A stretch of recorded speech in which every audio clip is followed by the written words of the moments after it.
মুখ্যমন্ত্রী ও বিশিষ্ট অতিথিবৃন্দ, আমার অন্তর থেকে তাদের প্রতি সবার শুভেচ্ছা ও ভালোবাসা। আমি প্রথমেই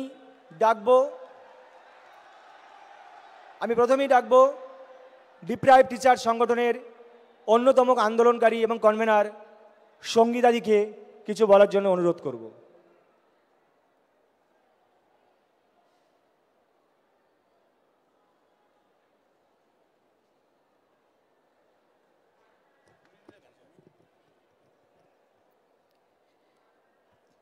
প্রথমেই মাননীয় মুখ্যমন্ত্রীকে আমার প্রণাম জানাই, মঞ্চে উপবিষ্ট সমস্ত সুধীজনকে আমার প্রণাম জানাই এবং আমার সহকর্মী সহযোদ্ধারা যারা এখানে উপস্থিত হয়েছেন তাদের সবাইকে আহ্বান জানাই।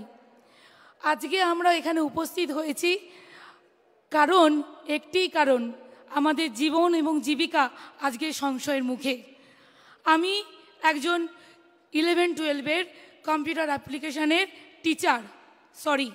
টিচার ছিলাম, বর্তমানে নেই। কেন নেই? আমার দোষে নেই, কিন্তু এই জাজমেন্ট, কোন জাজমেন্ট? প্রথমে হাইকোর্টের ইমপিউজ জাজমেন্ট, আর এখন সুপ্রিম কোর্টের সুপ্রিম জাজমেন্ট। কি জাজমেন্ট? না টেন্টেড আনটেন্টেড বাছাই করা যায়নি, এই একটা জাজমেন্ট। যেখানে সিবিআই তদন্ত হচ্ছে, বাক কমিটি তদন্ত হচ্ছে, তাতেও আমরা যোগ্য সেটাকে বাছাই করা গেল না। তার জন্য নাকি তারা কোনো তদন্ত করে উঠতে পারল না, পুরোটাকে সন্দেহের বশে ঠেলে ফেলে দিল। যখন ঠেলে ফেলে দিল, আমাদের কথা কি ভাবলো? আমরা যে মেধাবী স্টুডেন্ট, দিনের পর দিন রাতের পর রাত পড়াশোনা করে এই একটা সরকারি চাকরির জন্য পড়ি, তখন আমাদের চোখের জল বাবা মা যখন দেখে, তাদের সারা দিনের রোজগারের পর তারা আমাদেরকে রাত জেগে পড়াশোনার সময় বসে থাকে। আজকে আমি বুড়ো বাবা মার দিকে তাকিয়ে থাকি, আমি তার একটি মাত্র মেয়ে। তার সমস্ত ওষুধের খরচা, তাকে দেখার খরচা সমস্ত আমার। অথচ আজকে আমার চাকরিটা নেই। হয়তো আমার মা আমার থেকে আর টাকা চাইবে না, হয়তো আমার বাবা আর বলবে না ওষুধ কিনে দেবার কথা। আমার মেয়েটা যে স্কুলে পড়ছে, আমি জানি না ভবিষ্যতে তাকে আর ওই স্কুলে পড়াতে পারবো কি না। আমার মতো এখানে হাজার হাজার আমার সহযোদ্ধারা এখানে উপস্থিত হয়েছে, তারা সামনের মাসে কি খাবে সেটা জানে না। যাদের হয়তো একটা বাড়ি তৈরি হয়নি, আদৌ মাথার ছাদ হবে কিনা জানি না। কেন হলো এরকম? আমরা তো জাজমেন্টই চেয়েছিলাম, আমরা তো সুবিচার চেয়েছিলাম, আমরা সুবিচারের জন্য সুপ্রিম কোর্টে গিয়েছিলাম, যা যা তথ্য দেওয়া দিয়েছিলাম, তারপরেও আমাদের এই অবস্থা। আমাদের স্কুলগুলো কি অপরাধ করেছে? আমাদের স্কুলের বাচ্চাগুলো, আমি আমার সাবজেক্টের একজন মাত্র টিচার, এইরকম সিঙ্গেল সাবজেক্টের টিচার এখানে অনেক আছে। আজকে সেই স্টুডেন্টগুলোর কি হবে? শাস্তিটা কাকে দিল? কাকে দেওয়ার কথা? আর কতজন মানুষ পেল? আমরা যারা 20,000 যারা যোগ্য, কিছু অযোগ্যের জন্য তাদের সবাইকে ফেলে দিল। 20,000, শুধু আমরা 20,000 নয়, প্রত্যেক একজনের পিছনে আরও 5 জন, আর তার পিছনে আমাদের স্কুলের বাচ্চারা। আজকে হাহাকার করছে সবাই যে আমরা পরের মাসে খাবো কি, আমাদের বেতনটা আসবে তো, আমাদের সমাজে সবাই বলবে না তো যে দেখো কত টাকা দিয়ে চাকরিটা পেয়েছিলিস। আমার ফেসবুক গ্রুপে লিখেছে, কিরে কত টাকা দিয়ে চাকরিটা পেয়েছিলিস, আমার ন্যায় বিচার কোথায়? আমি সুপ্রিম কোর্টে গিয়েছিলাম আমার ন্যায় বিচার দেওয়ার জন্য। আমি ন্যায় বিচার চাইছি মাননীয় মুখ্যমন্ত্রীর কাছে, আমার ন্যায় বিচার চাইছি। আপনি যেভাবেই হোক, যে করেই হোক, আমাদের ন্যায় বিচার পাইয়ে দিন, আমরা নইলে মারা পড়ব। আমাদের এই একটি, আমরা হয়তো অনেক চাকরি পেয়েছিলাম কিন্তু যাইনি। আমি নিজে অনেকগুলো চাকরি পেয়েছিলাম, কিন্তু আমি এটাকে ভালোবাসি। আমি আইটি থেকে ছেড়ে এসেছি কারণ আমি একজন শিক্ষক হতে চেয়েছিলাম। এরকম অনেকে আছে যারা অন্যান্য জব ছেড়ে এসেছে, কি না তারা শিক্ষকতাটাকে বেছে নিয়েছে। আমাদের কি দোষ একটাই যে আমরা 2016 SLST পরীক্ষার্থী। কি করে সবাইকে বলে অল আর ফ্রড? আপনারা বাঁচলেন না কেন? অল আর ফ্রড মানে জানেন? আজকে যখন আমি আবার পাড়ায় বেরোবো, তখন আমাকে বলবে কিরে কত টাকা দিয়েছিলিস, কিরে কাকে ধরেছিলিস, আমি কাকে বলবো, কার কাছে কথাটা বলবো? আমি সুবিচার চাই, চিৎকার করে করে বলছি আমি সুবিচার চাই। আমার যোগ্যতায় পাওয়া চাকরিটা ফিরে পেতে চাই, আর কিছু চাই না, আর কিছু চাই না। নমস্কার সবাইকে।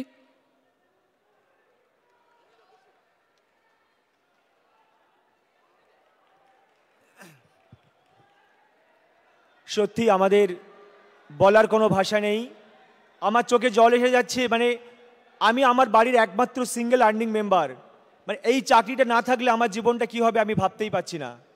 তো প্রথমে আমি ধন্যবাদ জানাবো যে আমরা যে সত্যি অসহায়, এই মুহূর্তে আমরা বঞ্চিত, মাননীয় মুখ্যমন্ত্রী তিনি এসেছেন, আমাদের কথাটা সত্যি অন্তর থেকে অনুধাবন করছেন। আমি অন্তর থেকে ওনাকে ধন্যবাদ জ্ঞাপন করব।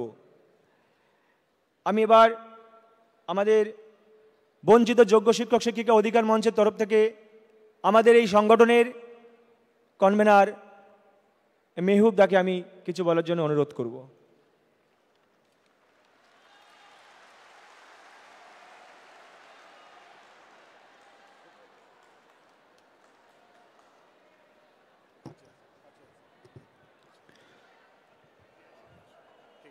সভায় উপস্থিত বিশিষ্ট ব্যক্তিবর্গ এবং রাজ্যের মুখ্যমন্ত্রী মাননীয়া মমতা বন্দ্যোপাধ্যায় মহাশয়াকে প্রণাম জানাই এবং সবচেয়ে বড় শ্রদ্ধা এবং সম্মান জানাই এই মঞ্চের মধ্যে উপস্থিত আমার সহযোদ্ধাদের, যারা সর্বস্ব খইয়েও এখনো পর্যন্ত চুপ হয়ে ধৈর্য বজায় রেখে তাদের ন্যায্য অধিকারের জন্য প্রচেষ্টা চালিয়ে যাচ্ছে। আমরা যখন আমাদের যোগ্যতার পরীক্ষা দিয়ে আমরা যখন গভর্নমেন্টের কাছ থেকে আমাদের অ্যাপয়েন্টমেন্ট লেটারটা পেয়েছিলাম, আমাদের অ্যাপয়েন্টমেন্ট লেটারে লেখা ছিল এই ব্যক্তি যদি নিজে কোনো অপরাধ করে তবেই তার চাকরি যাবে। কিন্তু আমরা কোনো অপরাধের সঙ্গে যুক্ত ছিলাম না, আমরা কোনো অবৈধভাবে নিযুক্তির সঙ্গে যুক্ত ছিলাম না, কিন্তু দুর্ভাগ্যজনকভাবে আমাদেরই চাকরি গিয়েছে, আমাদেরই অধিকার হরণ হয়েছে, আমাদেরই জীবন জীবিকা বিপন্ন হয়েছে। আজ আমরা দেখেছি যে সুপ্রিম কোর্টেও আমাদের ন্যায় বিচার পেলাম না। আমরা আজ এখানে এসেছি মাননীয় মুখ্যমন্ত্রীর সামনে সেই একই ন্যায় বিচারের দাবি করতে। কারণ ওই যে বললাম আমাদের অ্যাপয়েন্টমেন্ট লেটারের বয়ানটা, যখন আমরা অপরাধী নয় এবং এই অপরাধের দায় আমাদের নয়, তাই আমরা যে চাকরিতে যেভাবে আছি আমাদের সেই চাকরিতে সেইভাবেই বহাল রাখার জন্য আমি আবেদন করছি। এবং 7 বছর আগে আমরা পরীক্ষা দিয়ে আমাদের যোগ্যতার প্রমাণ দিয়েছি। আজ এইখানে উপস্থিত যত সরকারি কর্মচারী আছেন, ইনক্লুডিং সুপ্রিম কোর্টের যে জাজ মহাশয় আমাদের জাজমেন্ট কপিটা লিখেছেন, তাকেও যদি আজকে আবার পরীক্ষা দিতে বলা হয়, আমার মনে হয় না তিনি সাকসেস হতে পারবেন। তাই আমরা কোনো দ্বিতীয় পরীক্ষায় দিতে চাই না, অন্তত এই চাকরির প্রশ্নে। আমাদের এই চাকরিতে স্বমহিমায় বহাল রাখার জন্যই আমরা আবেদন করছি এই সভাকক্ষে। এবং আমরা জানি যে একটা কোর্টের ধাক্কা আমরা খেয়েছি, এবং কোথায়? চিফ জাস্টিস অফ ইন্ডিয়ার বেঞ্চে।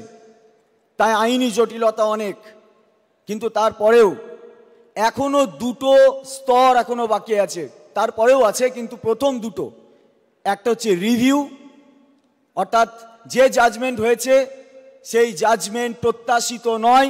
এবং আমরা বলছি, কারণ আমরা আইনের দ্বারা বঞ্চিত হয়ে বলছি ওই আইন আমরা মানতে পারছি না, ওই আইন আমরা মানতে পারছি না। তারপরেও ওই আইনকে পুনর্বিবেচনার জন্য আমরা তো সুপ্রিম কোর্টে যাবই, যেমনভাবে গিয়েছিলাম। আমরা আমাদের রাজ্য সরকারকেও এবং আমাদের নিয়োগ অথরিটিকেও রিভিউ পিটিশনের জন্য যাওয়ার জন্য অনুরোধ করব। শুধু যাওয়া নয়, গেলেই হবে না, সেই দুটো পিটিশন থেকে আমাদের ফিরিয়ে নিয়ে আসার জন্য উপযুক্ত এবং যথোপযুক্ত ব্যবস্থা করতে হবে।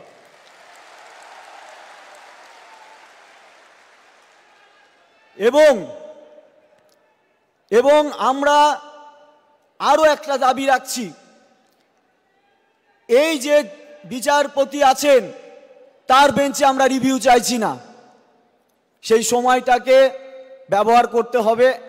এবং আমরা জানি যে রিভিউ টু কিউরেটিভ আমাদের জেতার সম্ভাবনা আছে, এবং সেই যতদিন পর্যন্ত এই প্রক্রিয়াটা সম্পন্ন হচ্ছে না ততদিন পর্যন্ত আমাদের দাবি, আমাদের কোনো রকম টার্মিনেশন লেটার দেওয়া যাবে না। আমরা যে চাকরি করছি সেই চাকরিতে স্বমহিমায় বহাল থাকতে চাই, এবং এর জন্য কোনো কন্ডেম অফ কোর্ট হবে না, তার প্রভিশন আছে, আমরা সেটা জেনেছি। আর এই পর্বের মধ্যে কোনো পরীক্ষার বিজ্ঞপ্তি দেওয়া যাবে না, কারণ আমরা পরীক্ষা পদ্ধতিতে দ্বিতীয়বার যেতে চাইছি না। এবং রিভিউ পিটিশনের আগে, অর্থাৎ পরবর্তী পিটিশনের আগে, রিভিউ এবং কিউরেটিভের আগে আমাদের ওএমআর এর মিরর ইমেজ এবং আমাদের সুপ্রিম কোর্টের জাজমেন্টে সহ সিবিআই এর যে ইনভেস্টিগেশন রিপোর্ট এবং চার্জশিট, সেখানে বৈধ এবং অবৈধ দুটো ক্যাটাগরিকে ডিভিডেশন করা হয়েছে। আমরা চাই, এবং আমাদের নিয়োগ অথরিটিও সুপ্রিম কোর্টে সেটা মেনেছেন, সিবিআই রিপোর্টটাকেও মেনেছেন, তার মানে মেনেছেন যে যারা বৈধ তাদের পক্ষে আমরা আছি, তাই বৈধদের একটা পরিচ্ছন্ন তালিকা নিয়ে রিভিউ পিটিশনে যেতে হবে। এবং রিভিউ পিটিশনের সময় আমরা গভর্নমেন্টের কাছে আবেদন করছি, অথরিটির কাছে আবেদন করছি, কি করছেন বা কেমনভাবে চলছেন আমাদের সঙ্গে একটু ডিসকাশন করতে, কারণ আমাদেরও আইনজীবী আছে, যদি কোনো কিছু সুরাহার জন্য আমাদের একটু আলোচনা পর্যালোচনার প্রয়োজন হয় সেই কাজে যেন আমাদের সহযোগিতা করা হয়। এবং আমার আর দুটো পয়েন্ট বলবো। আমরা দেখলাম যে আমরা যখন এরকম অসহায় অবস্থার মধ্যে পড়লাম তখন থেকে, অর্থাৎ আমাদের চাকরি যাওয়ার পর আমরা দেখেছি আমাদের রাজ্যের যে বিরোধী রাজনৈতিক দলগুলো আছে, এমনকি যে লয়াররা আমাদের চাকরির খাওয়ার ক্ষেত্রে ভূমিকা পালন করেছে, তারাও বলছেন আমাদের প্রতি অবিচার হয়েছে। তাহলে যারা বলছে আমাদের প্রতি অবিচার হয়েছে এবং হাহুতাশ করতে চাইছেন, সেটা আমাদের হতাশাকে মার্কেটিং করছেন, নাকি সত্যি সত্যি আমাদের প্রতি তারাও সহমর্মী? তার জন্য আমরা আবেদন রাখছি একটা সর্বদলীয় বৈঠকের মধ্যে দিয়ে তারা কি বলতে চাইছে, কিভাবে আমাদের পাশে থাকতে চাইছে, তারাও আহ্বান করুক। দেখি তারা, আমরা জানি রাজনৈতিক দলগুলোর মধ্যে একে অপরের রাজনৈতিক সংঘাত বা রাজনৈতিক বিরোধিতা আছে, কিন্তু তারা আমার অবিচারের প্রশ্নে যদি এক হয় তাহলে তারা কি বলতে চাইছে এবং কিভাবে আমার নিয়োগ আমার পুনরায় আমাকে নিয়োগ করার ক্ষেত্রে তাদের যাতে কোনো বাধা না থাকে, তাই তাদেরকেও যাচাই করার প্রয়োজন। তাই তাদেরকেও সর্বদলীয় বৈঠকে অংশগ্রহণ করার জন্য আমি অনুরোধ করছি। আমার লাস্ট বক্তব্য শেষ। আমরা দেখেছি আমাদের কোর্ট রুমের অভিজ্ঞতায় আমরা অন্তত একটা জিনিস আবেদন রাখছি যে রিভিউ এবং কিউরেটিভের ক্ষেত্রে যাওয়ার মধ্যে একজন দক্ষ আইনজীবী আমাদের অভাব আমরা অনুভব করেছিলাম। তাই যে আইনজীবীরা মানে লড়াইয়ের পর লড়াই করে অনেক খুব ভালো ভালো কেস, মানে খুব একদম মানে লোয়ার লেভেলের কেস কেউ জিতিয়ে আনতে পারেন, আমাদের ক্ষেত্রে আমরা সেই উচ্চকিত আইনজীবীটাকে চাইছি। এই আমাদের আবেদন, এবং শেষতম একটাই আবেদন, আমরা যেন এই চাকরিতে বহাল রাখতে পারি।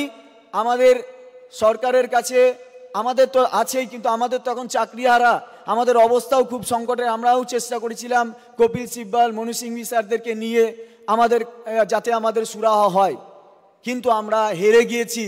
কারণ হেরে যাওয়ার কারণ ছিল, কারণ দণ্ডিতের সাথে দণ্ডদাতা কাঁধে জবে, সর্বশ্রেষ্ঠ সে বিচার হয়নি, সেটা হয়নি।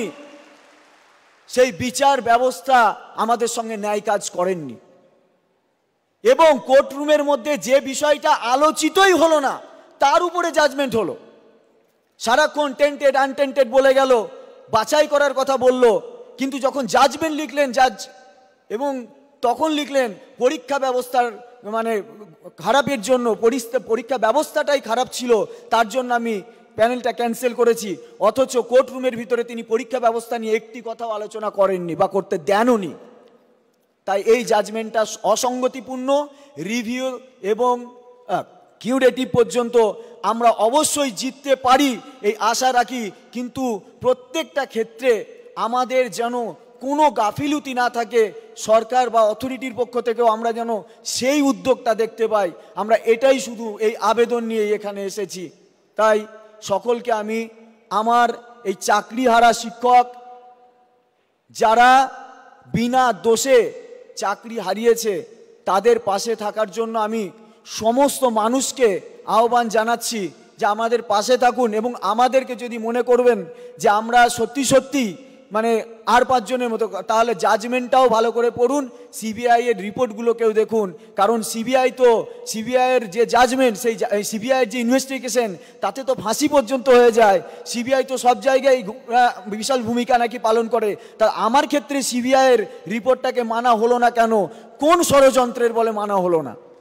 সবটাই আমাকে নিয়ে, আমার এইটাকে নিয়ে একটা ষড়যন্ত্র হয়েছে। যাক, আমি ন্যায় বিচারের আশা করি। সকলকে ধন্যবাদ জ্ঞাপন করি। মাননীয় মুখ্যমন্ত্রীকেও আমরা এই সবার পক্ষ থেকে ধন্যবাদ জ্ঞাপন করে আমার বক্তব্য শেষ করছি। ধন্যবাদ।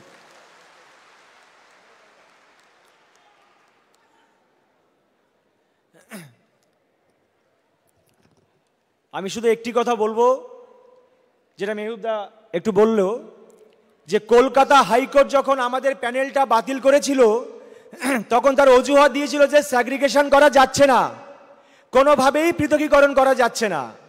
আর সুপ্রিম কোর্ট আমাদের প্যানেলটা বাতিল করলো স্যাগ্রিগেশনের জন্য নয়। কি কারণ? যে নাকি আমাদের নিয়োগ প্রক্রিয়াটাই অবৈধ।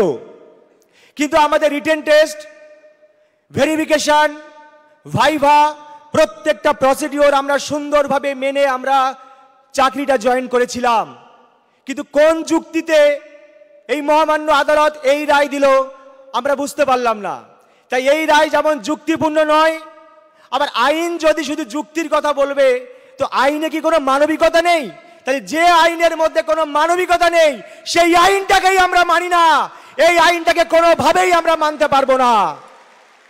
আর একটি প্রসঙ্গে আমি একটা কথা বলবো, হয়তো একটু সময় যাচ্ছে, আমি ক্ষমা চেয়ে নিচ্ছি ম্যাডামের কাছে, যে বিখ্যাত সাহিত্যিক যখন মানিক বন্দ্যোপাধ্যায় খুব কষ্টের মধ্যে জীবন কাটাচ্ছিলেন কলকাতার একটা ছোট্ট ফুটপাতে, তখন সেই মানিক বন্দ্যোপাধ্যায়ের প্রতি খুব অবিচার হয়েছিল। কিন্তু যখন তিনি মারা গেলেন, তার বুকের উপরে অসংখ্য ফুলের পাহাড় জন্মেছিল। ছোট্ট বয়সে দূর থেকে দেখে কবি সুভাষ মুখোপাধ্যায় একটি কবিতা লিখেছিলেন, পাথরের ফুল। ওই বুকের উপরে জমে থাকা ওগুলো ফুল নয়, আসলে এক একটি পাথর। তাই আমরা যখন এখন মরে আছি, এই মরা মানুষগুলোকে নিয়ে বিভিন্ন রাজনৈতিক বিরোধী দল তারা এখন বিভিন্ন রকম বাণী দিচ্ছেন।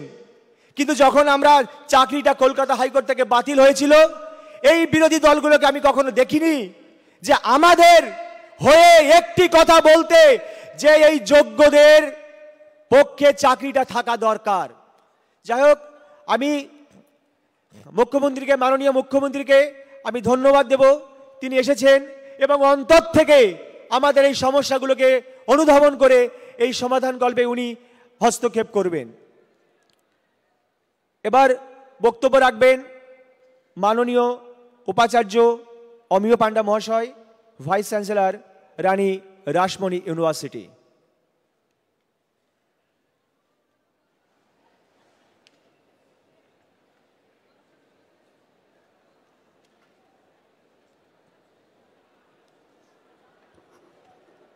সম্মাননীয় মুখ্যমন্ত্রী শ্রীমতী মমতা বন্দ্যোপাধ্যায়, মাননীয় শিক্ষামন্ত্রী ব্রাত্য বসু মহাশয়, ডক্টর মনোজ পন্থ, বিনোদ কুমার, মঞ্চে বিশিষ্ট বিদ্বজন, আমার সহকর্মী উপাচার্যরা এবং আমার দর্শক আসনে উপবিষ্ট আমাদের গর্ব, আমাদের অহংকার, আমাদের অস্মিতা, আমাদের শিক্ষককুল, আপনাদের প্রত্যেককে আমি যথাস্থানে আমার প্রণাম প্রীতি জানাই। আসলে অদ্ভুত আঁধার এক এসেছে পৃথিবীতে আজ। যারা অন্ধ সবচেয়ে বেশি আজ চোখে দেখে, তারা যাদের হৃদয়ে কোনো প্রেম নেই, প্রীতি নেই, করুণার আলোড়ন নেই। পৃথিবী অচল আজ তাদের সুপরামর্শ ছাড়া। আমি জানি আজকে ক্ষুধার রাজ্যে গদ্যময় পৃথিবীতে আপনারা বলবেন এ তো অন্যায়, কিন্তু আমি দৃঢ় বিশ্বাস করি যে আমাদের শিক্ষককুল অত্যন্ত পরিশ্রম, দক্ষতা, সঠিক প্রস্তুতি নিয়েই চাকরির পরীক্ষায় উত্তীর্ণ হয়েছেন। বিশ্ববিদ্যালয়ের আঙিনায় থেকে আমার এই উপলব্ধিটুকু হয়েছে যে আজকে তারা একটা দুর্ভাগ্যের শিকার। আমার কাছে নেট সেট পাওয়া অনেক গবেষক গবেষণা করেছেন। তাদের মধ্যে কিছু শিক্ষক দেশ গড়ার তাগিদে তাদের গবেষণা মাঝপথে থামিয়ে দিয়েই তারা এই মহান ব্রতে ব্রতী হয়েছিলেন। তা যদি না করতেন, তারা আরও উচ্চতর বিদেশে গবেষণা করে তারা আরও উচ্চতর শিক্ষাঙ্গনে যুক্ত হতে পারতেন। খুব কষ্ট হয় জানেন, খুব যন্ত্রণা ক্লিষ্ট হই যখন দেখি এই দুর্যোগকালে বেশিরভাগ মানুষই আজকে আমরা সহমর্মিতার হাত বাড়িয়ে দিয়েছি। কিছু শ্রেণীর মানুষের মনে আজকে একটা উল্লাস। তাদের কাছে একটি কথাই রাখবো আবেদন, নগরে আগুন লাগলে দেবালয়ও রক্ষা পায় না। আমি হুগলির ভূমিপুত্র, আমি একটি কথাই বলবো, হুগলির কবি হচ্ছেন ভারতচন্দ্র রায় গুণাকর। ঈশ্বর পাটনির কল্পে যখন ঈশ্বর পাটনি মা অন্নপূর্ণাকে পার করে দিলেন, তখন তিনি একটি কথাই বলেছিলেন, তুমি কি বর চাও? আমি মাননীয় মুখ্যমন্ত্রীর কাছে একটি বরই প্রার্থনা করব, মাননীয় মুখ্যমন্ত্রীর কাছে একটিই প্রার্থনা করব, আমার সন্তান যেন থাকে দুধে ভাতে।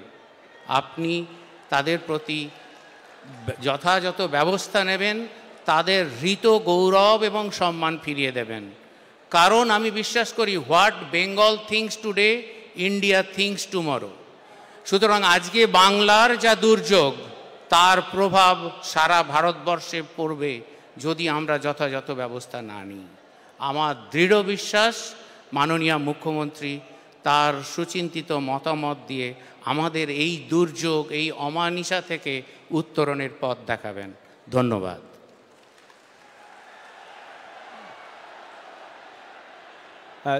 ধন্যবাদ জানাই স্যারকে। এবার বক্তব্য রাখবেন প্রখ্যাত কথা সাহিত্যিক আবুল বাশার মহাশয়।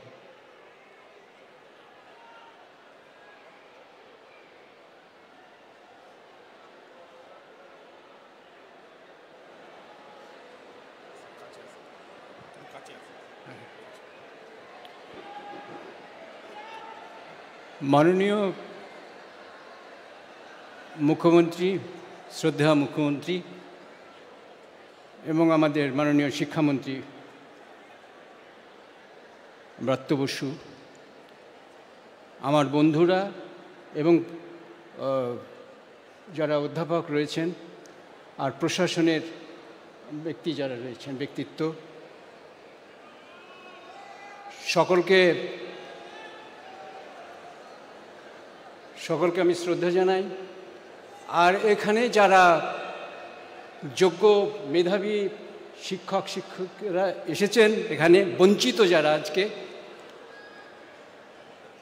তাদের সঙ্গে আমি একেবারেই সহমত যে ভারতবর্ষের বিচার ব্যবস্থা একটা অন্ধ গলিতে ঢুকে পড়েছে। এটা একটা প্রহসনে পরিণত হয়েছে। এদের উপরে আর আস্থা রাখা যাচ্ছে না এবং বাঙালিকে একটা মহা সংকটের মধ্যে ফেলে দিয়েছে। এবং এ সমস্ত গভীর ষড়যন্ত্রের ব্যাপার, এর পিছনে রাজনীতি আছে, অত্যন্ত সংকীর্ণ দলীয় রাজনীতি আছে। আমাদের মুখ্যমন্ত্রী একটা কথা বলেন যে ধর্ম যার যার তার তার, কিন্তু ধর্মকে ঘিরে যে উৎসব সেটা সবার। তেমনি আমি ওই সেই সুরেই বলবো যে দল দলেরই, কিন্তু মুখ্যমন্ত্রী সবার। অতএব চাইতে আইনের ভাষায় আছে, যার যা নেই সে তা দিতে পারে না, তার কাছে চাইতে হবে যিনি দিতে পারেন। এটা একটা লাতিন পরিভাষা আছে আইনের, নিমো দ্যাট কুইনেন হ্যাবাত, যার যা নেই সে তা দিতে পারে না। অতএব মুখ্যমন্ত্রীর কাছে চাইতে হবে। তিনিই আজকে পুলিশেরও মানবিক মুখ তৈরি করে দিয়েছেন, আমাদের বুকে হৃদয় দিয়েছেন বাঙালির। তিনিই ব্যবস্থা করবেন। এ ব্যাপারে আমার 100% আস্থা রয়েছে। তাকে যেন সারা জীবন আমি শ্রদ্ধা করে যেতে পারি। নমস্কার।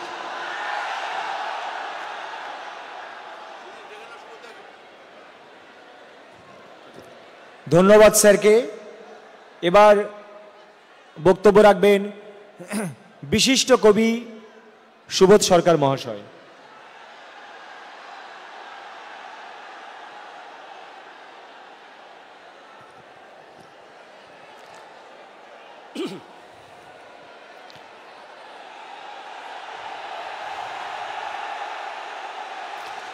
আমি জানি আপনারা কার কথা শুনতে চাইছেন, তিনি এসে কথা বলবেন।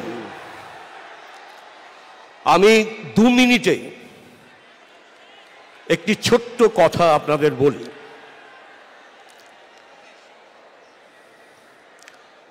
দু মিনিটের একটি লিখিত অংশ। মাননীয় মুখ্যমন্ত্রী মমতা বন্দ্যোপাধ্যায়ের দিকে আমরা আজ তাকিয়ে আছি। তিনি সেই অভিভাবক যিনি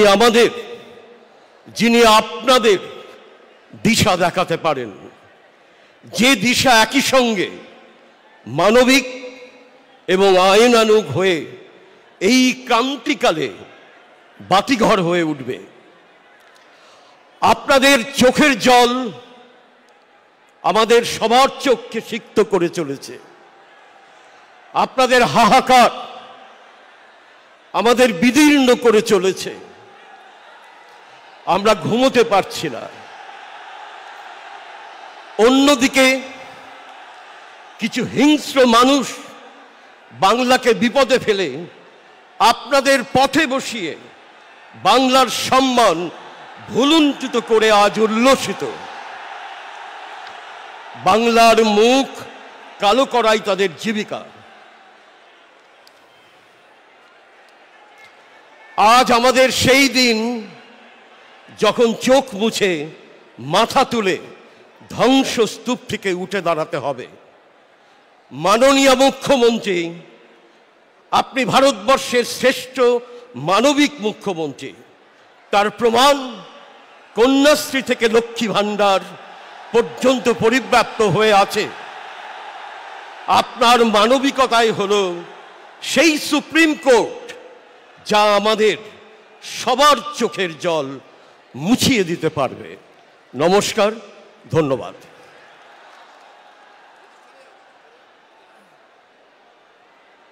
আপনারা প্লিজ একটু শান্ত হয়ে বসুন। আপনাদের কাছে অনুরোধ করছি, একটু শান্ত হয়ে বসুন। আমাদের এই যে কষ্ট, এই যে দুঃখ, যে যন্ত্রণা সহ্য করে আমরা আছি, আজ সেই বিষয়ে সমাধান গল্পে আমাদের প্রাণপ্রিয় মানবিক মুখ্যমন্ত্রী মমতা বন্দ্যোপাধ্যায় তিনি এসেছেন। তিনি এ বিষয়ে এবার কিছু আমাদের অবশ্যই বলবেন। আমি দিদিকে কিছু বলার জন্য অনুরোধ করছি।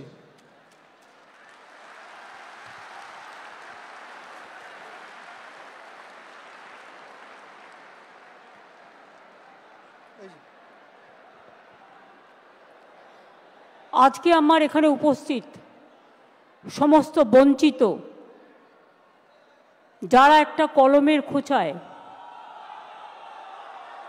জীবনটাকে সংকটের মধ্যে এনে দাঁড় করিয়েছেন, ভাববেন না আমরা এটাকে ভালোভাবে মেনে নিতে পেরেছি। আপনাদের শোকে আমাদের হৃদয়ও পাথর হয়ে গেছে। আপনাদের শোকে আমরা মানবিক মানুষ, মনে রাখবেন আমাদের রক্ত যেমন আছে, মাংস যেমন আছে শরীরে, আমাদের হৃদয়ে কিন্তু পাথর নেই। এবং তাই কথা বলার জন্য আমাকে জেলেও ভরে দেওয়া যেতে পারে, কিন্তু আই ডোন্ট কেয়ার। আমি মনে করি মানুষ যখন বিপদে পড়ল, সে লাল কি সাদা কি হলুদ বা সবুজ আমার দেখার দরকার নেই। তাদের পাশে দাঁড়িয়ে তাদের অহংকার, তাদের মর্যাদা, তাদের সম্মান, তাদের অস্তিত্ব, তাদের অস্মিতা সব কিছু ফিরিয়ে দেওয়ার দায়িত্ব আমরা কেউ অস্বীকার করতে পারি না। আমি দেখছিলাম পুরো কেস স্টাডি করে। আমার সাথে অনেক ভাইস চ্যান্সেলররা এখানে আছেন, আপনাদের সাপোর্ট দিতে এসছেন। তেজিমালা, গুরুমনাগ, এমনকি দার্জিলিং থেকে এসছেন vice chancellor, professor Dipankar Kar vice chancellor, Amiya Kumar Panda vice chancellor, Rupkumar Barman vice chancellor, professor Saurin Bandyopadhyay vice chancellor, professor Gautam Ghosh vice chancellor, এছাড়াও ডিপ্রাইভ টিচার অ্যাসোসিয়েশনের আজারউদ্দিন হালদার, পায়েল মিশ্র, ধীতিশ মণ্ডল সহ সুভদ্রা, আবুল বাসার, বিখ্যাত নলিনী বেরা সহ আমার সহকর্মীরা সহ সকলে এখানে আছেন। চিফ সেক্রেটারি নিজে এখানে আছেন মনোজ পন্ত। আমার এখানে এডুকেশন মিনিস্টার আছে, এডুকেশন সেক্রেটারি আছে, আমার এখানে আরও 5-6 জন মিনিস্টার আছেন। আমি আপনাদের বলবো, যারা যোগ্য, যারা বঞ্চিত হয়েছেন, আসুন আমরা দুটো ভাগে ভাগ করি। এখনো পর্যন্ত সুপ্রিম কোর্ট আমাদের জানাতে পারেনি কারা যোগ্য আর কারা অযোগ্য। আইনে বলা আছে 9,000-10,000 people can go scot free, but one innocent cannot be punished. এটা হচ্ছে আইনের প্রিন্সিপাল। 2022 থেকে খেলা শুরু করেছিল, একটা নোংরা খেলা। চাকরি দেওয়ার ক্ষমতা নেই, চাকরির কারার যাদের ক্ষমতা আছে তাদের আমি ধিক্কার জানাই। আপনাদের একটা জিনিস বুঝতে হবে, কোনটা মুখ আর কোনটা মুখোশ। কারা যাত্রাপালার মাধ্যমে আপনাদের ভুল বোঝাচ্ছে। রাজ্য সরকার সর্বতোভাবে প্রচেষ্টা নিয়েছিল। প্রথমে সিঙ্গেল বেঞ্চে, আমি যদি মিথ্যে কথা বলি আপনারা আমাকে ধরিয়ে দেবেন, কারণ আপনারা সকলে এর সঙ্গে অবগত আছেন। প্রথমে অভিজিৎ বাবুর বেঞ্চে, সিঙ্গেল বেঞ্চে একাদশ দ্বাদশ শ্রেণীর বাতিল করে দেওয়া হয় লিস্ট, তারপরে ডিভিশন বেঞ্চে অন্যান্যদেরটা সবটাই করা হয় এবং সিবিআইকে কেসটা দেওয়া হয়। আমরা সিবিআইকে নন কোঅপারেশন করিনি, আমরা বলেছিলাম বাছুন কে যোগ্য আর কে অযোগ্য। যদি কেউ অযোগ্য হয় তথ্য প্রমাণ দিয়ে প্রমাণিত করতে পারেন, নিশ্চয়ই গভর্নমেন্ট মানে এসএসসি সেটা মেনে নেবে, আমার মানতে কোনো আপত্তি নেই। কেউ যদি কোনো ভুল করে থাকে তার দায়িত্ব আমরা কেন নেব? আমরা চাই কোনো যোগ্য ব্যক্তির যেন চাকরি না যায়, এটা আমরা অলওয়েজ চাই। কিন্তু ব্যাপারটা কিভাবে বলা হচ্ছে, বলছে 26-এ ভোটে পরাজয় হলে আমরা চাকরি করে দেব। যারা বলছেন, আমি একটা কথা আপনাদের বলি, তারপরে আপনাদের কথায় আমরা কি করতে পারি আমি আসব। তার কারণ কদিন ধরে আমাকে প্রচণ্ডভাবে, যে মানুষটা জানে না কি হয়েছে, যে মানুষটা কোনো ব্যাপারে আমি চ্যালেঞ্জ করে বলছি, আমি আমার জীবনে জেনে শুনে কোনো পানিশমেন্ট কাউকে দিইনি এবং মনে রাখবেন জেনে শুনে কারো চাকরি খাইনি। তাই অনেক বদ হজম হওয়া সত্ত্বেও আমি সিপিএমের একটারও চাকরি খাইনি, যারা 34 বছর অনেক অন্যায় করে গেছে। কারণ আমি বলেছিলাম বদল চাই, বদলা নয়। কিন্তু তার মানে এই নয় তুমি গিয়ে কেন অ্যাপ্লাই করলে। ফার্স্ট কোয়েশ্চেন আমার, whether Vikas Bhattacharya will be isolated or not politically. This is my first question. CPM has to answer why he is cancelling all this list.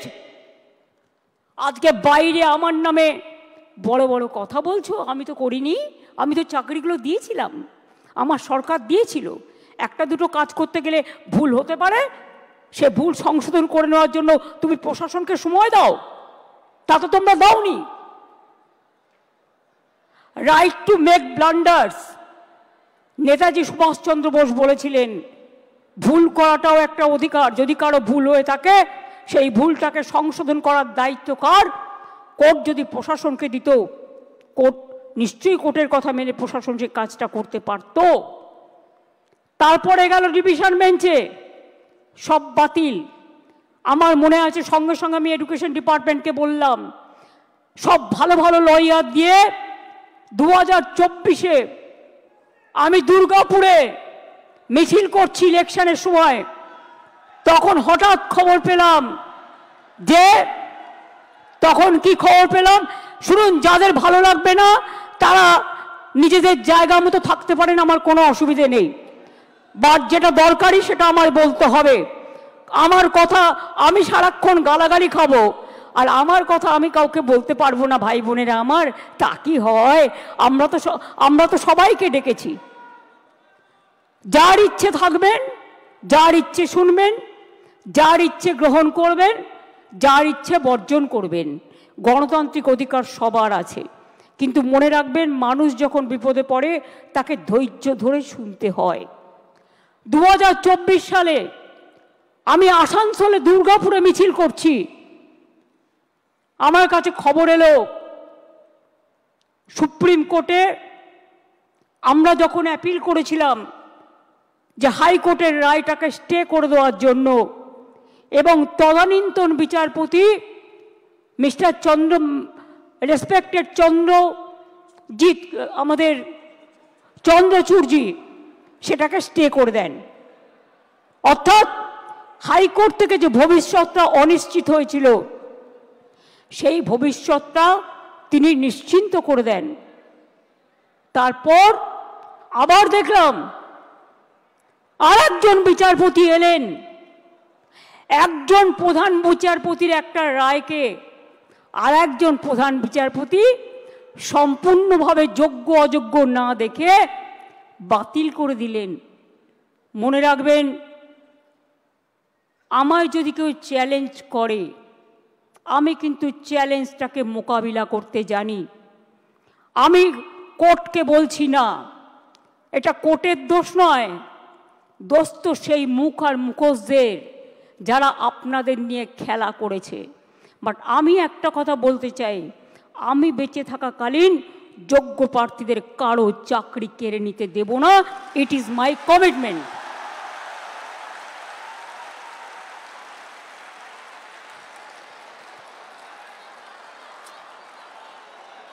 শিক্ষা ব্যবস্থাকে ভেঙে পড়ার জন্য, ভেঙে ফেলে দেওয়ার জন্য, শিক্ষা ব্যবস্থাকে ভেঙে ফেলার জন্য একটা চক্রান্ত চলছে, একটা পরিকল্পনা চলছে। 9, 10, 11, 12 টিচাররা gateway of the higher education তারা তৈরি করে। তারা অনেকে খাতা দেখছে, তারা অনেকে গোল্ড মেডালিস্ট আছে, তাদের জীবনে ভালো রেজাল্ট করে এসছে। সবাইকে চোর বলে দিচ্ছেন, সবাইকে অযোগ্য বলে দিচ্ছেন। এই বলবার অধিকার আপনাদের দিল কে? আমি সরাসরি চ্যালেঞ্জ করছি। আর এই রায়ের পেছনে কিছু খেলা তো নেই। সেই খেলাটা কে খেলেছেন? একজন প্রধান বিচারপতি স্টে করে দিচ্ছেন। আমরা তো মনে করি আইনের সম্মান একজন যেটা করে, উচ্চ আদালতের সর্বোচ্চ আদালত ন্যায় দেবেন, এটাই আমরা আশা করি। বিচারের বাণী যেন নীরবে নিভৃতে না কাঁদে, এটাই আমরা আশা করি। আমরা আশা করি কণ্ঠ আমার রুদ্ধ আজকে, বাসি সঙ্গীত হারা অমাবস্যার কারা।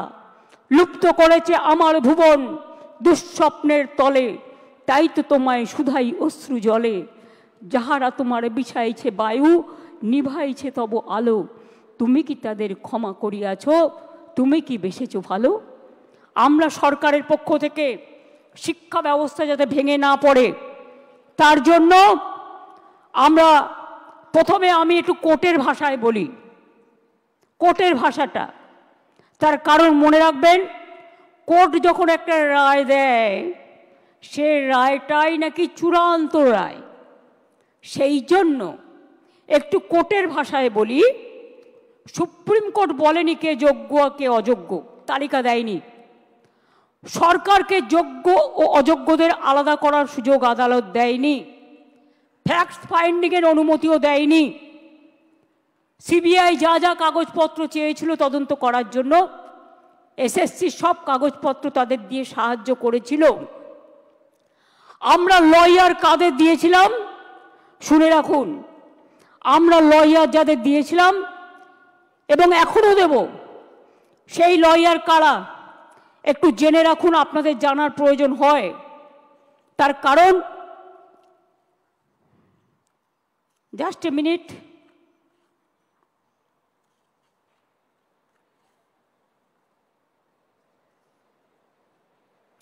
সম্ভবত আমার যতটুকু মনে আছে অভিষেক মনু সিংভি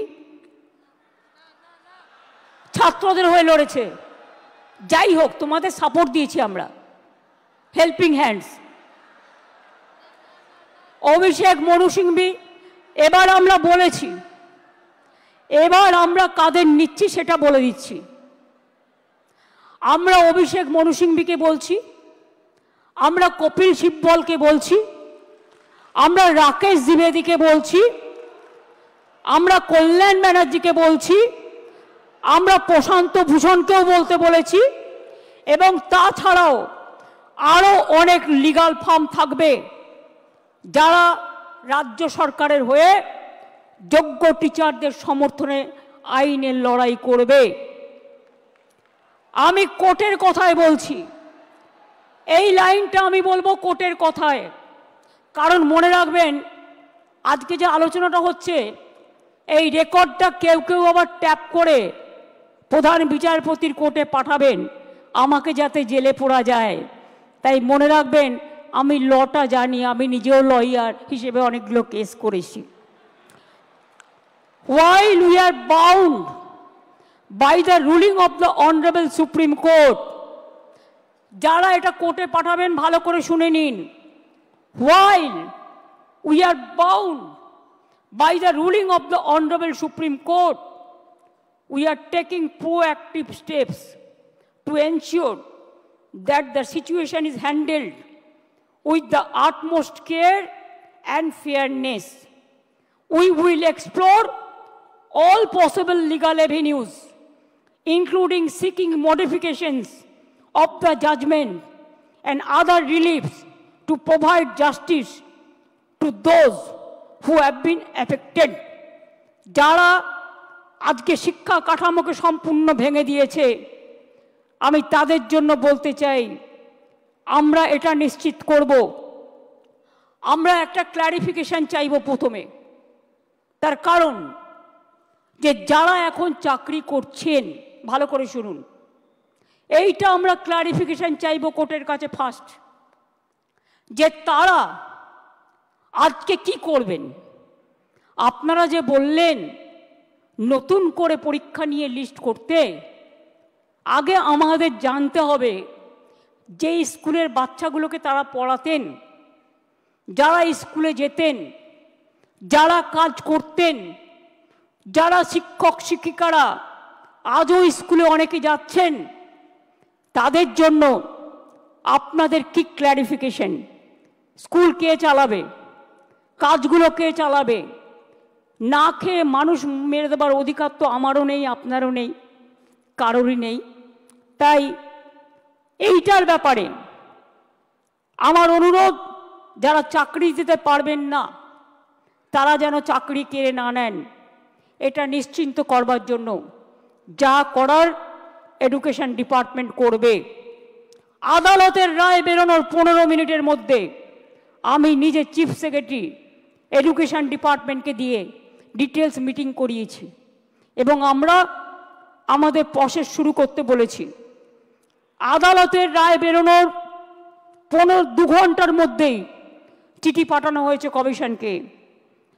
আমার বিশ্বাস, আমি আপনাদের বলছি, আমি এখন ভবিষ্যতেটাও বলে রাখছি, ধরুন ক্লারিফিকেশনে বলে দিল না চাকরি করা যাবে না যতক্ষণ পর্যন্ত ফ্রেশ অ্যাপয়েন্টমেন্ট হবে না। আমায় দুটো দিক ভেবে রাখতে হচ্ছে, কোনটা মাইনাস হতে পারে, কোনটা প্লাস হতে পারে। ইফ ইট ইজ মাইনাস, তাহলে আমরা কি করব?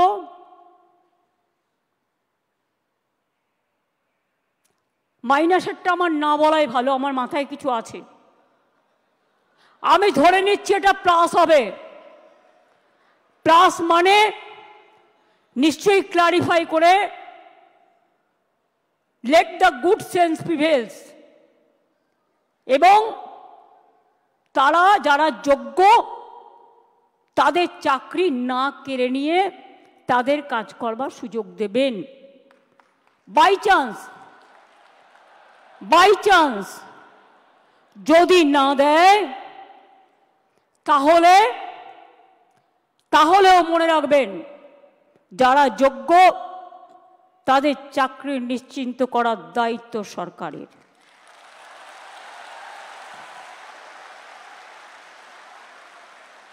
পরিষ্কার বলছি, কোনো রাগঢাক নেই।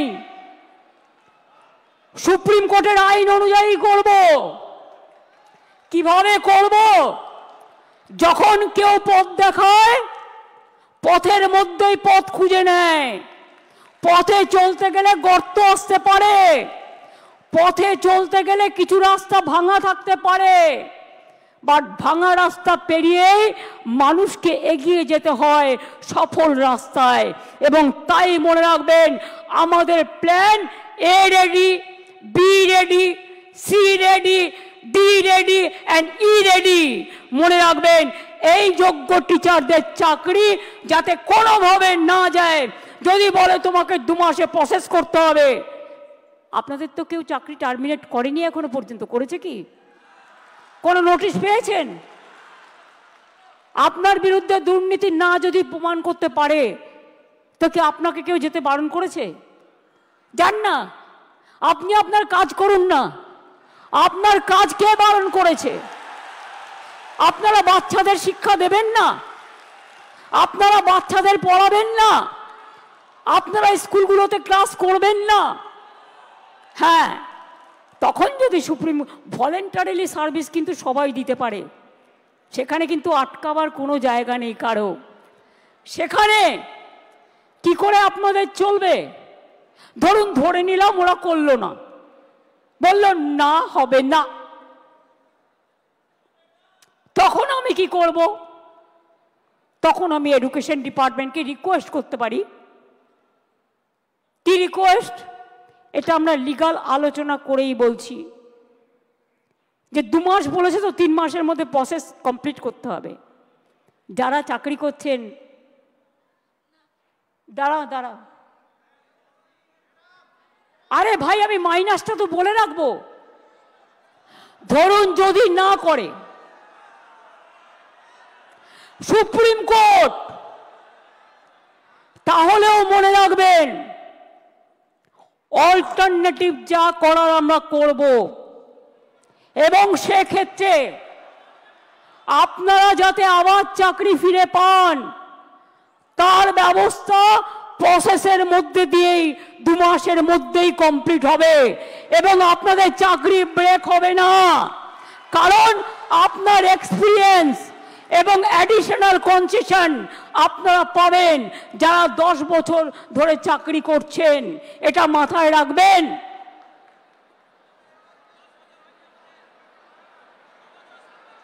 আমি চাই মানবিকতার খাতিরে সুপ্রিম কোর্ট কেসটা নিয়ে ক্ল্যারিফাই করে বলুন কারা যোগ্য কারা যোগ্য নয়। আমাদের হাতে লিস্টটা তুলে দিন। 2 হচ্ছে, আমরা এটাও জানতে চাইব শিক্ষা ব্যবস্থাকে ভেঙে দেওয়ার অধিকার তো কারো নেই। 2-3টে এক্সাম্পল দিচ্ছি। মধ্যপ্রদেশের ভেপম কেলেঙ্কারি, বিজেপির রাজ্যে কতজন মানুষকে খুন করা হয়েছিল? 89 জন। আজ পর্যন্ত বিচার পায়নি। নিট নিয়ে অনেক অভিযোগ উঠেছিল, সুপ্রিম কোর্ট নিট কিন্তু বাতিল করে দেয়নি। শুধু বাংলাকে টার্গেট করা হচ্ছে কেন? এটা আমরা জানতে চাই। বিহারে কি হয়েছে, রাজস্থানে কি হয়েছে, ইউপিতে কি হয়েছে? সিপিএম এর আমলে চিরকুট দিয়ে চাকরি হয়েছে এবং বিজেপি রাজ্যেও হয়েছে। অস্বীকার করতে পারবেন না। বাংলার ট্যালেন্টকে আপনারা ভয় পান। কাজে আজকে আমি কথা বলতে এসেছি, 2টো ভাগ এই পর্যায়ের, একটা যোগ্য আর একটা অযোগ্য। যোগ্যদের চাকরি যাতে যোগ্যরা ফিরে পায় মর্যাদার সাথে, সম্মানের সাথে, আমরা প্রথমে ক্ল্যারিটি চাইব। যদি ক্ল্যারিটি সুপ্রিম কোর্ট ক্লিয়ার করে দেয় আমরা সকলে গ্রেটফুল থাকব, আর যদি না করে তখন আমাদের রাস্তা থেকেই আমরা রাস্তা বের করে নিয়ে আপনাদের পাশে দাঁড়াবো, যাতে আপনাদের কোনো অসুবিধে না হয়। 2 মাস সাফার করলে 20 বছর সাফার করতে হবে না, আর ওই 2 মাসও পুষিয়ে দেবো। এটা মনে রাখবেন। আমার জীবনে কথা মানে কথা। আমি যদি কাউকে কথা দিই আমি লাস্ট পর্যন্ত সেই কাজটা করে দেখাই। কারো দোয়া ভিক্ষে চাই না, আপনাদের ভিক্ষা করে খেতে হবে না। আমি জানি অনেক পরিবার আছে যারা গাড়ির জন্য লোন নিয়েছেন, বাড়ির জন্য লোন নিয়েছেন, বাচ্চার পড়াশুনো চালান, বৃদ্ধা বাবা মাকে দেখেন, ওষুধের খরচা দেন, সংসার চালান, নতুন করে বিয়ে করেছেন, তাদের সংসার তৈরি করেছেন। আপনারা কি ভাবেন আমি এত বোকা যে তাদের সবটা বাতিল করে দেব? তারা অযোগ্য নয় জেনেও? এটা হতে পারে না। যারা যোগ্য নিশ্চিন্তে থাকুন, ভরসা রাখুন, আস্থা রাখুন, পাবেনই, চিন্তা করবেন না। কারো চাকরি কেড়ে নেওয়ার অধিকার কারো নেই। আমরা ক্ল্যারিটি চাইব। ক্ল্যারিটি যদি না হয় আগে পেছে সব আমরা ওটাকে ভরাট করে দেব। Don't worry. আপনারা পড়াশোনা করুন, আপনারা বাচ্চাদের মানুষ করুন, আপনারা সার্ভিসে যান, ভলেন্টারিলি সার্ভিস করুন। কেন আপনারা ভলেন্টারিলি করবেন? তার কারণ আমাদের সুপ্রিম কোর্টে ক্লারিফিকেশনের জন্য যেতে হচ্ছে বলে আইন মোতাবেক আমরা চাই আইন আপনাদের সুরাহা করুক। আর যারা রাস্তায় দাঁড়িয়ে চিৎকার করে আমায় গালাগালি দিচ্ছেন তাদের বলবো, আপনারা তো চারিদিকে লোক পুষে রেখেছেন। এই রায় তো আপনারা কলকাঠি নাড়েননি তো। মমতা ব্যানার্জিকে খাস্তা করতে গিয়ে মনে রাখবেন টিচারদের চাকরি কেড়ে নেবেন না, ওদের জীবন যৌবন কেড়ে নেবেন না, যোগ্যদের চাকরি কাড়বেন না, যোগ্য প্রার্থীদের অমর্যাদা করবেন না। মমতা ব্যানার্জিকে হাজারবার আপনারা মিথ্যে কথা বলতে পারেন, কুৎসা করতে পারেন, চক্রান্ত করতে পারেন, মনে রাখবেন সুস্থ বাঘের থেকেও আহত বাঘ আরো ভয়ঙ্কর। এই আঘাত আপনাদের আঘাত নয়, এই আঘাত আমার উপর মানসিকভাবে আঘাত, আমাদের সরকারকে আঘাত করেছে। এই আঘাতের প্রত্যুত্তর আমরা ফিরিয়ে দেব কাজের মধ্যে দিয়ে, সম্মানের মধ্যে দিয়ে, জীবন জীবিকার মধ্যে দিয়ে। চিন্তা করবেন না, আর কেউ কারো উস্কানি সুরে প্ররোচনা শুনে প্লিজ দয়া করে প্ররোচিত হবেন না। মনে রাখবেন মাথার ওপরে আমরা আছি, মামাটি মানুষের সরকার আছে, কারো প্রতি কোনো অবিচার আমরা করব না। এটা আমি কথা দিয়ে গেলাম, এটা আমি কথা দিয়ে গেলাম, এটা আমি কথা দিয়ে গেলাম। যারা বলছে 2026-এ করবেন, দাঁড়ান এক সেকেন্ড, আরেকটা শুনে নিন। ত্রিপুরায় 10,000 টিচারের চাকরি হয়ে গিয়েছিল কোর্টের জন্য। বিজেপির ম্যানিফেস্টে বলা হয়েছিল, প্রতিশ্রুতিতে প্রথমবার, এবার তো দ্বিতীয়বার এসছে, যে তারা জিতলে সব টিচারদের চাকরি ফিরিয়ে দেবে। দেয় তো নি, উপরন্তু যারা প্রতিবাদ করতে গিয়েছিল তাদের মাথাগুলো মেরে ফাটিয়ে দিয়েছে। সুতরাং মনে রাখবেন, এদের বিশ্বাস করবেন না, এরা দুমুখে কেউটে সাপ। আমরা এক নয়, এটা মাথায় রাখবেন। আম গাছে কখনো আমরা ফলে না, আর আমরা গাছে কখনো আম ফলে না, এটা মাথায় রাখবেন। এবং তাই এই কেসটাও আমরা লড়বো, just like a royal Bengal tiger. আর আমি স্টুডেন্টদের বলবো, এই ডিপ্রাইভ টিচার অ্যাসোসিয়েশনের যারা আছে তারাও একটা গ্রুপ করে, আমরা যে লয়ারদের দিচ্ছি তারাও যদি মনে করেন তারা কনসাল্টিং প্রসেসে থাকবেন, তাদের স্যাটিসফ্যাকশানের জন্য আমি এডুকেশন মিনিস্টার এবং সেক্রেটারি এবং চিফ সেক্রেটারি এখানে আছে, তাদের রিকোয়েস্ট করব ওদের থেকেও একটা স্মল গ্রুপ তৈরি করে নাও। আর এদের আপনারা ডিপেন্ড করুন যাতে টাইম টু টাইম সঠিক মেসেজ আপনারা করতে পারেন। আমি এইটুকু বলবো, নিশ্চিন্তে থাকুন, ভরসা রাখুন। আগে আমাকে যোগ্যদেরটা ঠিক করতে দিন, আগে আমাকে যোগ্যদেরটা ঠিক করতে দিন, তারপরে আমি অন্য কথা বলবো, আমি আবার ডাকবো। আগে যোগ্যদেরটা হয়ে যাক, বাদ বাকি যারা থাকবেন, যাদের অযোগ্য বলা হচ্ছে তাদের বিরুদ্ধে কি কি এভিডেন্স আছে আমি দেখব। সত্যিই যদি এভিডেন্স প্রমাণিত হয় তারা অযোগ্য, তখন আমার কিছু হয়তো করার থাকবে না ওই ডিপার্টমেন্টে, কিন্তু সেটা নিয়ে আমরা আলোচনা করব পরে।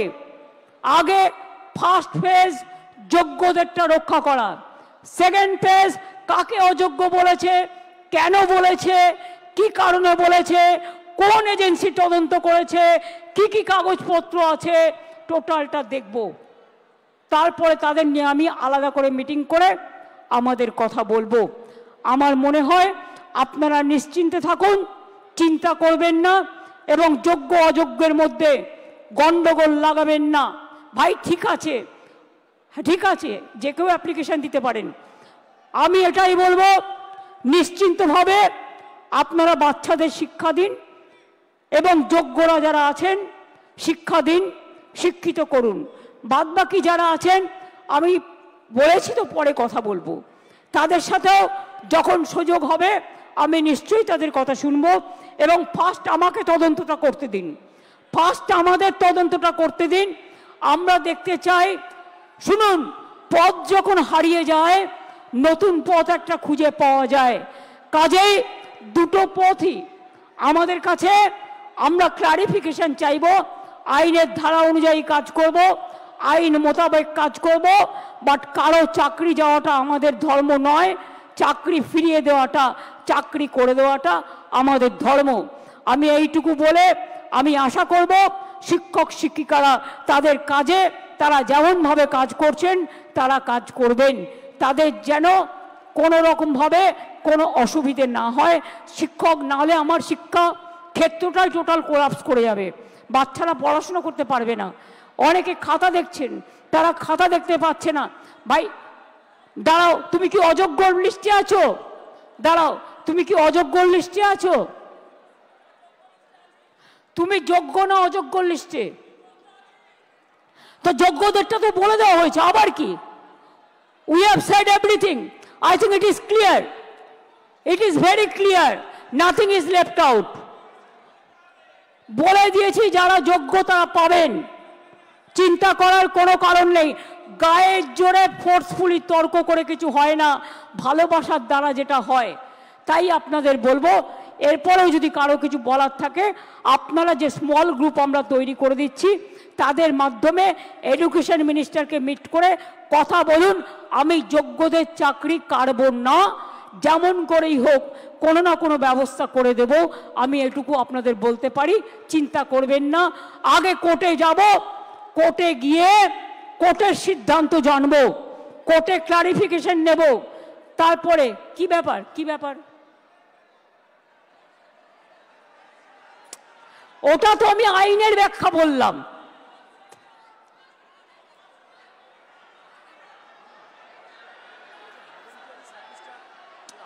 আরে ভলেন্টারিলি বলছি না, শুনুন, আমি কোর্টের ভাষা বলছি। Please understand, now we are under the court verdict and court judgement.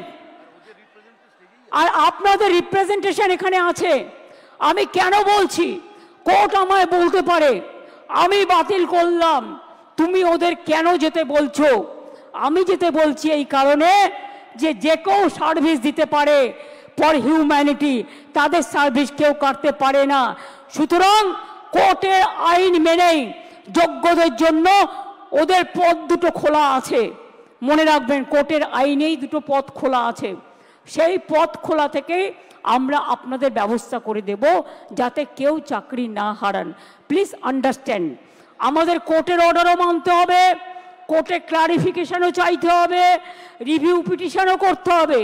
সেই জন্য বলছি, যতক্ষণ পর্যন্ত রিভিউ পিটিশনটা ক্লিয়ারেন্স না হচ্ছে আপনারা আপনাদের কাজ তো করতে পারেন। কে বাধা দিয়েছে?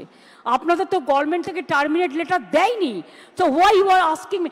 ডোন্ট রিপিট দিস কোশ্চেন না, এটা আপনার মাইনাস হতে পারে। বুদ্ধি খরচ করুন, বুদ্ধিমানেরা বুদ্ধি খরচ করে, বুদ্ধি খরচ করে কাজ করুন।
আমি আচ্ছা, যোগ্য শিক্ষাকর্মীও যারা আছেন তাদেরও আমি আলাদা করে দেখছি না, আপনারা আপনাদের কাজ করবেন। আর যোগ্য আর অযোগ্যদের লিস্টটা আমরা সুপ্রিম কোর্টের কাছে চাইব, ঠিক আছে? তারপরে আমরা ডিসিশন নেব। প্লিজ, আপনার চাকরি গেলে যেমন ক্ষতি, অন্যের চাকরিও যদি বিনা কারণে যায় যারা যোগ্য, সেটাও কিন্তু তাদের ক্ষতি, এটা মাথায় রাখবেন। তাছাড়াও সুপ্রিম কোর্ট আর একটা অপশান দিয়েছে। অপশানটা কি? যদি আপনারা কেউ পুরনো জায়গায় কাজ করে থাকেন, পুরনো জায়গাতেও আপনারা গেলে সেখানে আপনাদের নিয়ে নেবে। তিনটে অপশান সুপ্রিম কোর্ট দিয়েছে, এটা মাথায় রাখুন, ভালো করে কোর্টের আইনটা পড়ুন। আমি এখন ল অনুযায়ী বললাম, as per law which is possible for me, I clarified. Next our clarification, we will ask through our advocate to the highest court.